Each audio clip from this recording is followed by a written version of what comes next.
Polisi naik ketek 8 jam grebek peti di Muratara cari lubang tambang pakai drone. Unit Pitsus Satreskrim Polres Musirawas Utara kembali menindak aktivitas penambangan emas ilegal. Kali ini polisi menggerebek lokasi tambang emas liar di tepi Sungai Tiku di Dusun Ulu Tiku, Desa Muara Tiku, Kecamatan Karangjaya. Dari penggerebekan tersebut, polisi mengamankan seorang penambang bernama Andi, warga Kelurahan Karangjaya. Kapolres Muratara, AKBP Verly Rosa Putra melalui Kasat Reskrim AKP Tony Saputra mengatakan, penindakan ini dilakukan karena penambangan emas tanpa izin atau peti melanggar hukum. Selain itu, masyarakat Muratara juga terus mengeluhkan kondisi air sungai yang keruh diduga akibat dari aktivitas peti tersebut.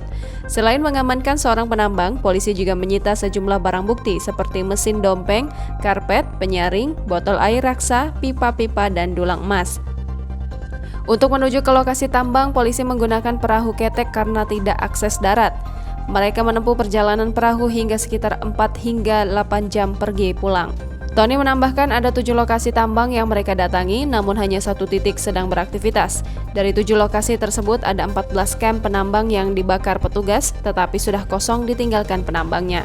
Tony menjelaskan peti melanggar pasal 158 Undang-Undang Nomor 3 Tahun 2020 tentang perubahan atas Undang-Undang Nomor 4 Tahun 2009 tentang pertambangan mineral dan batu bara.